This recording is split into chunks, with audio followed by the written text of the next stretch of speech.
बिस्मिल्लाहिर्रहमानिर्रहीम। इब्तदा है रब जलील के बबरकत नाम से जो दिलों के बेहतर जानता है। नाजरीन, आपसे छोटी सी बात शेयर करनी थी। काफ़ी दिनों से व्लॉग मेरा नहीं आया, उसकी वजह भी आपसे बतानी है। सबसे पहले तो आपसे रिक्वेस्ट है कि मेरे चैनल को सब्सक्राइब करें, वॉच टाइम दें।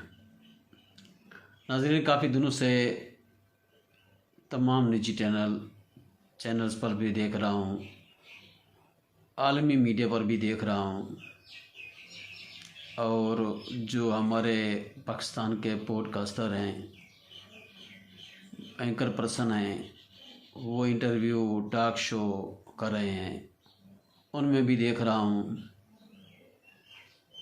और ये बातें भी देख रहा हूँ कि इलेक्शन हो गया, फॉर्म 45-47 का रोला अभी तक भी जारी है।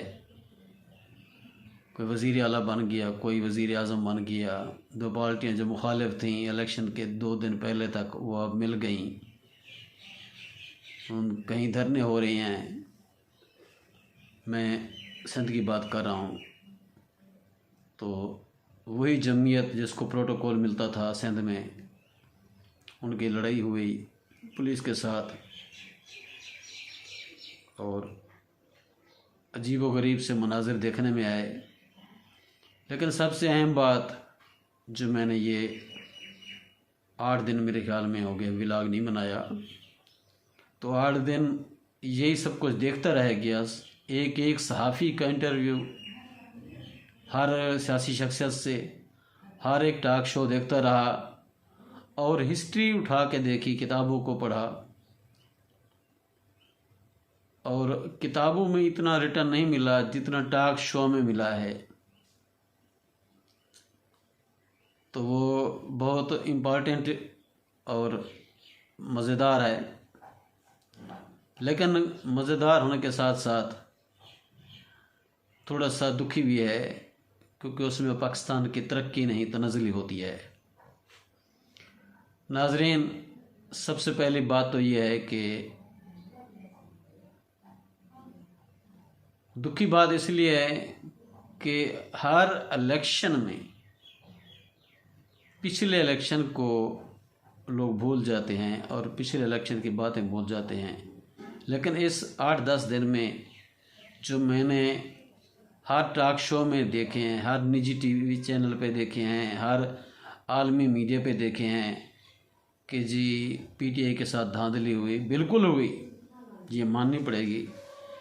लेकिन क्यों हुई, किस हद तक हुई, कैसे हुई?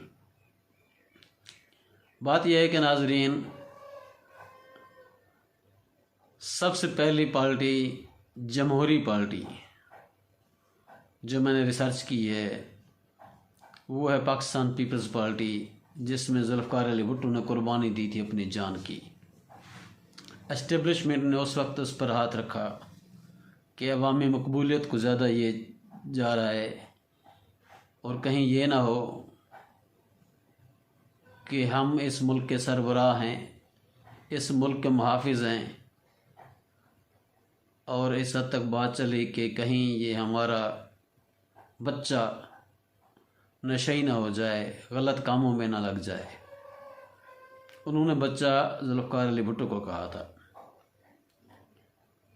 तो उसका आपने देखा कि वहीं से कहानी शुरू करती हैं। ज़ुल्फ़िकार अली भुट्टो को ज़ियाउल हक़ की आमरीत में, या उनके जिस भी हिसाब में उनको कत्ल या शहीद किया गया। वो पार्टी चलती गई, ज़ुल्फ़िकार अली भुट्टो ख़त्म हो गया, नवाज शरीफ को लाया गया, एस्टेब्लिशमेंट की पैदावार। और मज़े की बात यह है कि सिर्फ वही नहीं, 2024 तक आपको ले आऊँगा। जो मैंने सुना, देखा और पढ़ा, मियाँ साहब को लाया गया, और एक वक्त ऐसा था कि मियाँ साहब पाकिस्तान के पहले वज़ीर आला थे पंजाब के, बाकी तीनों सूबों के वज़ीर आला ख़त्म हो चुके थे, असम्बलियाँ टूट गई थी, लेकिन वज़ीर आला वाहिद वज़ीर आला खड़ा रहा, काम करता रहा कुछ अर्सा तक। उसके बाद गुलाम हैदर भाई को ले आए मियाँ साहब। इस तरह पार्टी आगे चलती चलती बहुत बड़ी पार्टी आजकल बन गई है। पीपल्स पार्टी के साथ ये दोनों रिवायती हरीफ भी रहे, रिवायती दोस्त भी बन गए हैं। अब तो ये एक दूसरे के बगैर, जैसे कहते हैं ना कि मंगनी होगी, मंगनी के बाद अब तो निकाह भी हो गया, शादी भी हो गई। खैर, ये सियासत में होता रहता है। और ऐसे सिर्फ आउट किया गया तो काजी को आउट किया गया। काजी का मतलब वो काजी हुसैनाबाद की बात नहीं कर रहा मैं, काजी मौलाना फजल रहमान साहब को, जिनको सदारत की कुर्सी का लालच दिया गया था, लेकिन अभी तक उनको नहीं मिली किसी भी जमात की तरफ से, तो वो अब नाराज़ हैं हर पार्टी से। बहरहाल ये लुब्बे लुबाब ये है कि मियाँ नवाज शरीफ को एस्टेब्लिशमेंट लाई थी मुल्क को संभालने के लिए, क्योंकि एस्टेब्लिशमेंट ने मुल्क के बाकी मामला संभालने थे जो उनके ज़िम्मे होते हैं।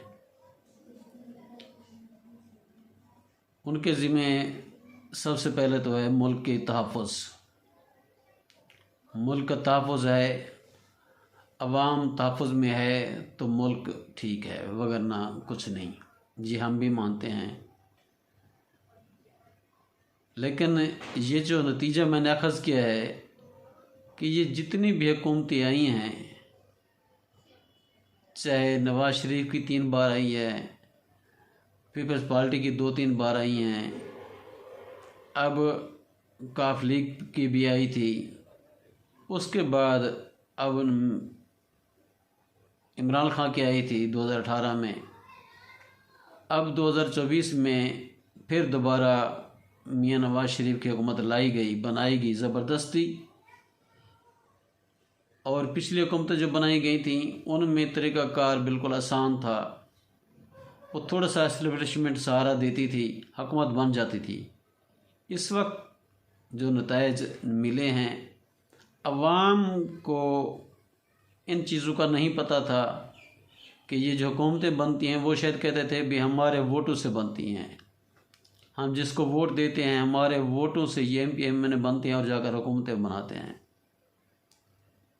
लेकिन आज हर शख्स को ये पता चल गया है कि हमारे वोट सिर्फ रद्दी की टोकरी में जाते हैं। जो कुछ होता है एस्टेब्लिशमेंट जिसको चाहती है कि ये बंदा मौजूद रहेगा मुल्क के लिए, बागडोर संभालने के लिए, उसको लेकर आते हैं। लेकिन जब उसकी हरकत व सकनात देखते हैं कि वो मुल्क का खैर खा नहीं है तो उसको हटा देते हैं। बात हो रही थी कि 2011 से लेकर 2014 तक, 14 में एस्टेब्लिशमेंट ने हाथ रखा और PTI को सपोर्ट किया, उसको लाडले को ले आए। लेकिन उसने जब अपने आप को पावरफुल समझा तो उसने एब्सोल्युटली नॉट का नारा लगाया। ये अलग बात है कि अवाम के दिलों पर राज करके दिखा दिया और काफ़ी चीज़ें जो पोशीदा थी वो भी अयां कर गया। अब एस्टेब्लिशमेंट ने 20 सीट वालों को वज़ीर आज़म बना दिया, वज़ीर आला बना दिया, आधा मुल्क उनके पास दे दिया, आधा मुल्क उसको दे दिया, पीपल्स पार्टी को, MQM को दे दिया। यानी कि जो सीटें जिस तरह उनकी मर्जी आई उन्होंने दे दी उनको। जो 1 लाख वोट से आ रहा वो 40,000 से जीता, जो 70,000 वोट से आ रहा वो 50,000 वोट से जीता। लेकिन खैर असल मकसद की तरफ आते हैं जिसके जो मैं व्लॉग बनाने जा रहा हूँ, जो आपसे बातें शेयर करनी है, वो ये है कि एस्टेब्लिशमेंट के बगैर कोई भी हुकूमत नहीं आई। लेकिन जितनी इस हुकूमत में धांधली हुई, इस इलेक्शन में धांधली हुई, इस इलेक्शन के बाद इस हुकूमत को बनाने में जबर सितम, जुल्म सितम की कहानियाँ पैदा हुई, वो कभी नहीं हुई थी।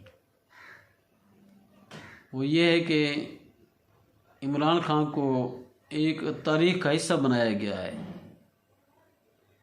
बस एट द एंड के इमरान खान आगे नहीं आएगा, उसका ये आखिरी इलेक्शन था। अवाम ने तो उसको मैंडेट बहुत दे दिया, लेकिन एस्टेब्लिशमेंट को कबूल नहीं था।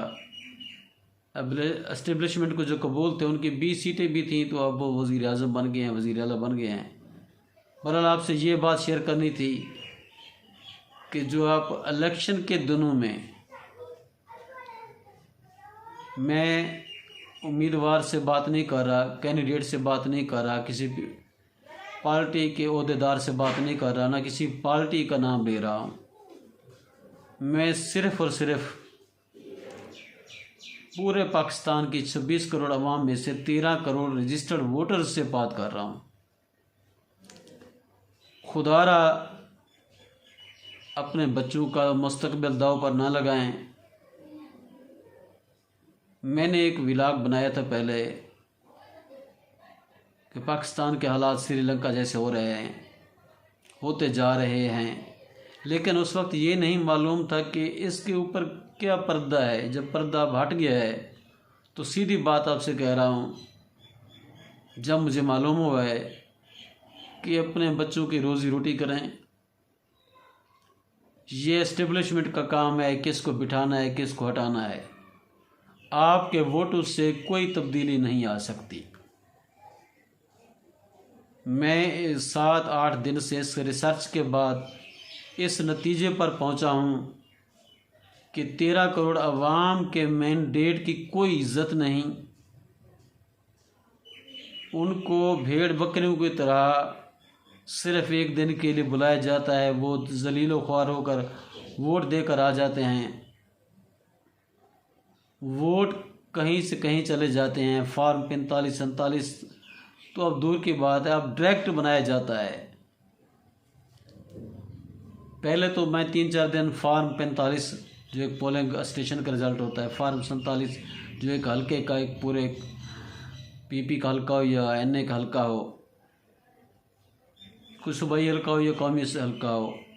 लेकिन उसके बाद 3-4 रोज़ मैंने ये रिसर्च किया कि फार्म 45 भी दुरुस्त हो जाए, फार्म 47 भी दुरुस्त हो जाए, फिर भी आप नहीं आ सकते।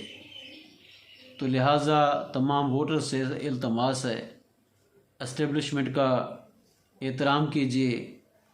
मुल्क की खैर खाई के लिए अल्लाह ताला से रजू करें, अल्लाह ताला की बारगाह में रजू करें। और कुछ नहीं है, ना आपके पास ना हमारे पास। इनकलाब, हाँ, अगर कोई एक सियासी पार्टी, एक बहुत बड़ी सियासी पार्टी जिसके साथ एस्टेब्लिशमेंट की थोड़ी सी हिमायत हो, वो जब चाहेगी तो कानून तब्दील होगा, अगर ना कुछ नहीं। अल्लाह हाफिज़। मेरे पास और अल्फाज नहीं हैं कि बहरहाल सिर्फ इतना कहूँगा, इलेक्शन में ये जो रिश्ते नाते ख़त्म कर देते हैं आप, ख़ासकर देहात के लोग ताल्लुक़ तोड़ देते हैं, मैं उसी बात से कह रहा हूँ, न किसी से ताल्लुक़ तोड़ें, न किसी से रिश्ते नाते ख़त्म करें। ये खलाई मखलूक इनको बनाती है। कल भी हम बरतानिया के ग़ुलाम थे, आज भी हम अमेरिका के ग़ुलाम हैं। पाकिस्तान जिंदाबाद।